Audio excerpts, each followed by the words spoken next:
We're going to go to the SEC right now, and this is your area of expertise. Florida is actually listed on the too low predictions here at 4.5. I would say that's too high. I agree. I mean, they are not going to be – they are only going to be guaranteed to be favored in 1 out of 12 games. Now, they might be favored in others, but only guaranteed in 1. And they're not going to be favored against Miami. They may not be favored against UCF. You know, like that. Like there's high likelihood that like they may not be at that point in the season. Now, look, there's a lot of people who are high on what they brought in on offense with Elijah Badger to go with Eugene Wilson, both really good weapons, and DJ Lagway's waiting in the wings, and maybe he can be a guy who can contribute to them. They're high on Graham Mertz because he didn't throw a lot of picks last year, but they won 5 games. Like, again, they won 5 games a year ago. They won 6 the year before. They won 11 games in 2 years. They're 11-13 in 2 years. And things have gotten pretty ugly behind 11-14 in 2 years. And things have gotten pretty ugly behind the scenes for Napier with some of the alum, too. They are not happy with him. There was a call for change this offseason. It didn't happen just yet. So, look, maybe that serves as a rallying cry, but again, their schedule is rough. They get Samford game 2 after they play Miami. A&M at home. A&M is in a bit of a rebuild right now. At Mississippi State, they're not going to be great, but UCF at Kentucky, or at Tennessee, Kentucky at home, Georgia, Texas, LSU, Ole Miss, Florida State. That is a murderer's road to end the year. If they win one of those games, he should keep his job. Maybe. I mean, honestly, in the middle of that, if they just pull off a win and say beat Ole Miss or something, like, all right, there you go. You get one more year. I don't have a good sense for LSU, so maybe that's a more winnable game than I realize right now, but I mean, LSU, like, when you bring in Blake Baker to be your defensive coordinator, you got some pieces to work with. They've got to shore up their secondary. They didn't really do that well last year through the portal, and they've addressed it some this year. And up front, you're really going to have to rely on your defensive line, which they've lost some talent there. And then offense, man, like you're bringing in a new receiver with C.J. Daniels coming in from Liberty. You know what you got in Kyron Lacey, but Garrett Nussmeier is going to have to learn this offense. I mean, he's done a good job learning the offense, but now he's going to have to take it to a level where you're backing up a Heisman Trophy winner. You know, so I don't know. I think there's going to be a learning curve there, but that's one that they could probably win. Yeah. I love what you guys did in going and getting Bo Davis from Texas. Of course, Bo Davis is an LSU guy originally. He is one of the top defensive line coaches in the country and an excellent recruiter as well. That has already paid dividends for you guys. Bo Davis is the one, like, I credit him with the rebirth of the program.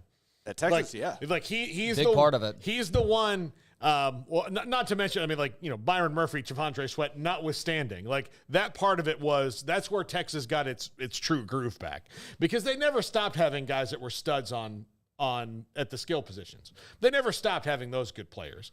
Now those players were not as highlighted and didn't get as good because they got beaten up because they didn't have good linemen up front. But certainly, like that's where Texas, like if you look at the 05 team and how deep they were on the lines, that's why, like, that's what allowed Vince Young to completely flourish, was that, you know, he only had to worry about like one guy hitting him at a time, and he was so much bigger and faster that it wasn't like, I just have to get by one guy, not 3.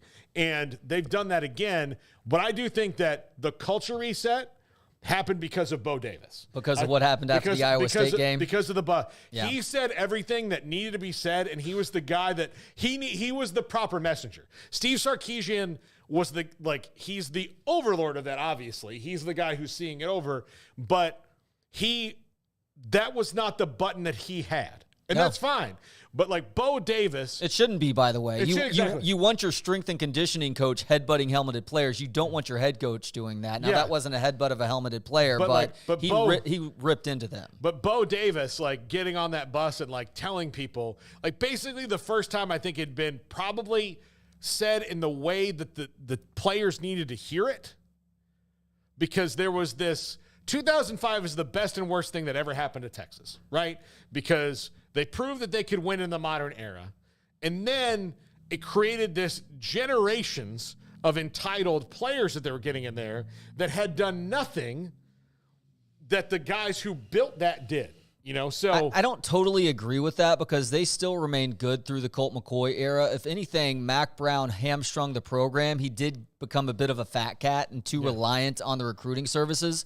But what screwed them more than anything was losing Colt McCoy in that national championship game in early 2010 because he saw what Alabama did to win that game. And he said, you know what? Despite the fact that we've been recruiting on offense to cater to the spread offense, which we think has taken over college football and will continue to do so, which he was right about at the time, we're actually going to shift gears and we're going to turn into a power running team. It screwed the entire roster, but it especially screwed Garrett Gilbert, who had spent the last 8 years of his football career going back to Pee Wee football, throwing from the spread and playing from shotgun. All of a sudden, he's expected to go under center to go along with the fact that they got lazy with their recruiting. And unfortunately, it turned into very much a mixed bag. And then more than a decade before they could finally start to get things back on track, or what feels like back on track right now. They were good, again, because the 2005 allowed them to recruit to that level. Yeah. So they were able to do what they could, and they could do that. But once Colt McCoy walked out the door, and those guys walked out the door,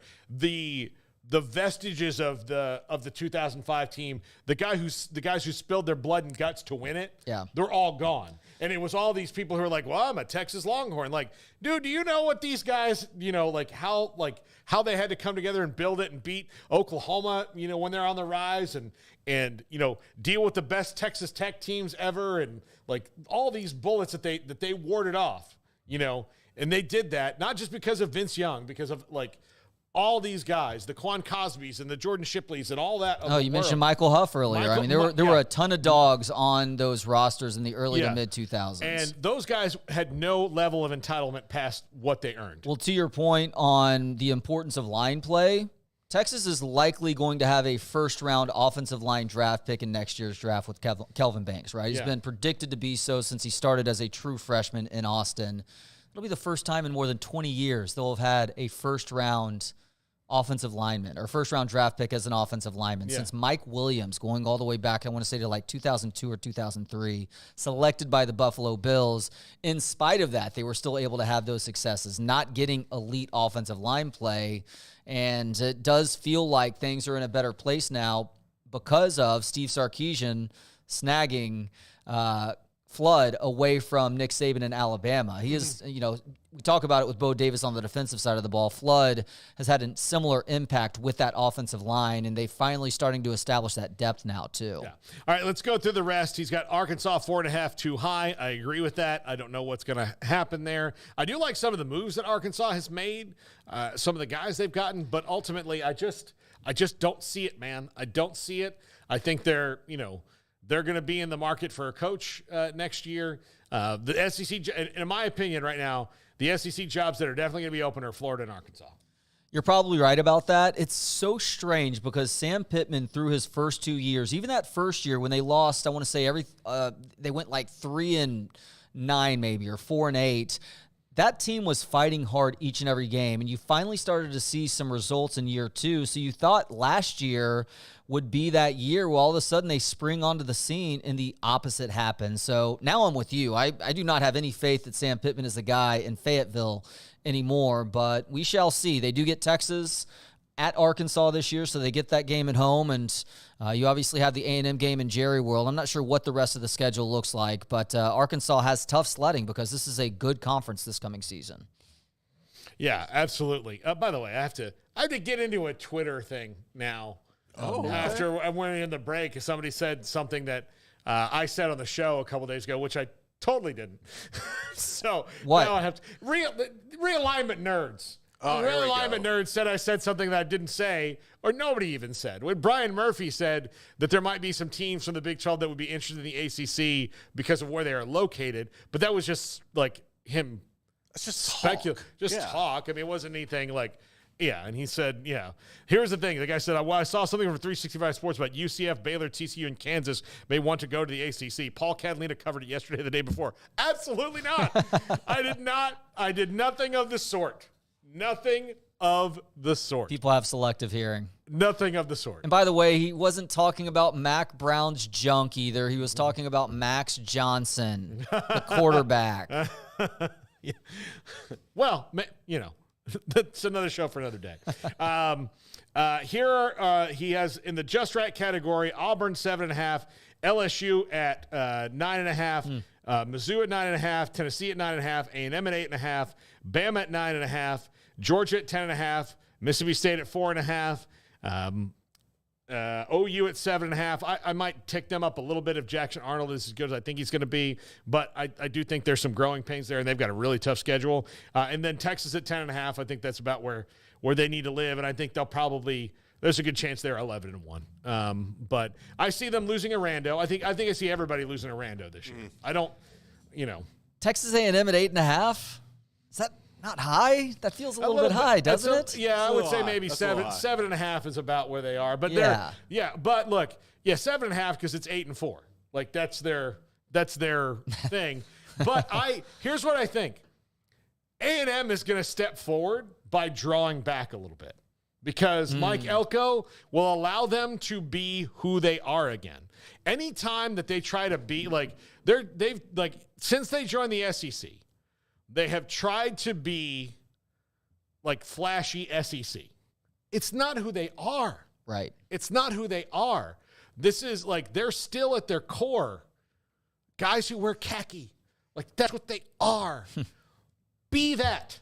And you'll be their most successful times are when their teams are tough as nails. They've got a couple of stars that make big plays, but ultimately the team is just tough. The RC Slocum era teams were tough. They would fight you in the street. Jackie Sherrill. And even then it was a little flashier. RC Slocum got him back to the roots, right? RC coached with Bill Snyder for a little bit. So he has he had that in him and all that. So yeah, that's what I think. I don't know if he'll be able to do it because the powers that be outside want them to be a Lamborghini when they are a truck. Be a truck. What do you think about Oklahoma at 7.5? I think that's a little too low. I like Jackson Arnold. I think he's going to do well. Okay. But again, the schedule's rough, and this is a new reality for them. It's a new reality for Texas too. Texas is just was fortunate not to lose their coach right before they went in and had to have this transition period. Right. So Texas, this timed out well for Texas. It didn't time out well for Oklahoma. Bottom line. I think that's a good way to put it. And in a way, if Lincoln Riley was still at Oklahoma, I would have no qualms about saying they're probably going to roll in the SEC and be fine because he had everything going pretty well there. Even with that dip in his last year at Oklahoma, he would still have had Caleb Williams coming back for another year, a year in which he won the Heisman Trophy at USC. Probably would have won it at Oklahoma. All those things. He doesn't leave. I don't think anything really changes it at OU all that much. But since he did, and they've had to restart like they have, they're not used to this. It hasn't happened. Yeah. OU fans have a ton of respect for Venables. That almost works against them because they don't want to do this guy wrong. They want to give him the proper amount of time. But it does seem like we've seen some red flags over these last few years that suggest that he may be topping out as a defensive coordinator versus a guy leading a program like he's having to with Oklahoma heading into the SEC now. Yeah, absolutely. So, that's going to do